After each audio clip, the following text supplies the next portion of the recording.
इस गरीब लड़के की बलि यज्ञ में चढ़ा दी तो इसके लिए मुझे कभी भगवान भी क्षमा नहीं करेगा।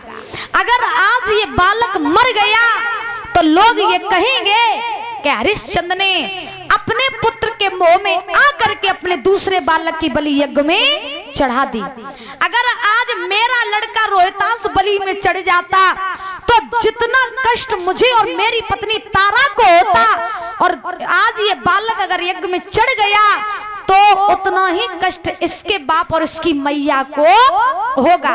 तो मैं ये नहीं चाहता हूँ कि मेरे पुत्र की वजह से, मेरे वजह से किसी भी गरीब की, किसी भी निर्दोष लड़के की बलि इस यज्ञ में चढ़े, क्योंकि अगर इसकी बलि यज्ञ में चढ़ गई तो इसकी मैया रोते रोते मर जाएगी। क्यों? क्योंकि जब ये पैदा हुआ होगा तो इसकी मैया ने बड़ा ही कष्ट झेला होगा।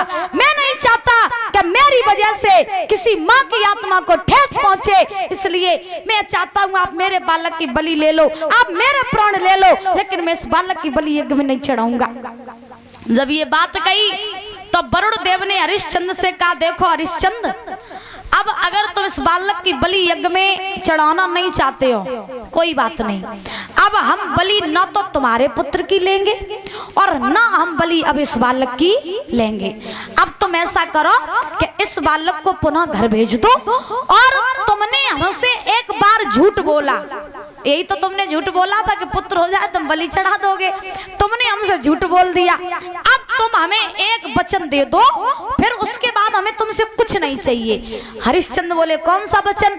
वरुण देव ने जवाब दिया, वचन तुम हमें ये दो कि आज तुमने अपने पुत्र के मोह में आकर के मुझसे झूठ बोला, लेकिन आज के बाद अगर तुम्हारे शरीर की नस नस भी अगर कट जाए, हड्डी हड्डी भी कट जाए, तो भी तुम कभी झूठ नहीं बोलोगे। तुम्हारे पुत्र की, तुम्हारे पत्नी की कितने भी तुम्हारे ऊपर कष्ट आ जाएं, फिर भी तुम कभी झूठ नहीं बोलोगे, ये तुम मुझे वचन दो।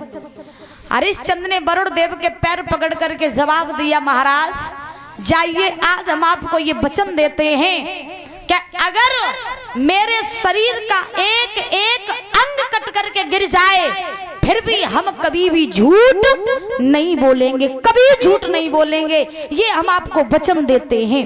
रघुकुल रीत सदा चली आई, प्राण जाए पर वचन ना जाए। हम आपको ये वचन देते हैं, हम सूरवंशी राजा हैं, कि हम आज के बाद कभी झूठ नहीं बोलेंगे। इतना कहकर के सुना शेष अपने घर चला गया, वरुण देव अपने धाम को चले गए।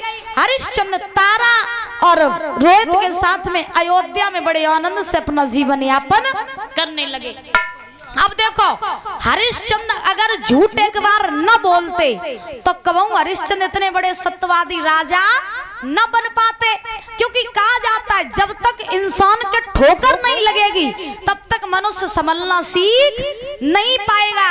इसीलिए कहा जाता है जिंदगी में गिरना भी बहुत जरूरी है, क्योंकि जब तक गिरोगे नहीं तब तक उठोगे नहीं। जिंदगी में हारना भी जरूरी है, क्योंकि जब तक हारेंगे नहीं तब तक जीत कैसे पाएंगे।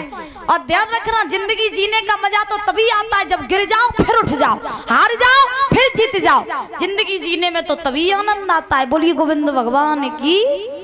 अब आप लोग समझ गए कि हरिश्चंद्र ने एक बार झूठ बोला था? समझ गए दादा? बात सबको समझ में आ गई? हाँ, अब ध्यान से सुनो। अब हरिश्चंद्र का जो पूरा विस्तार है,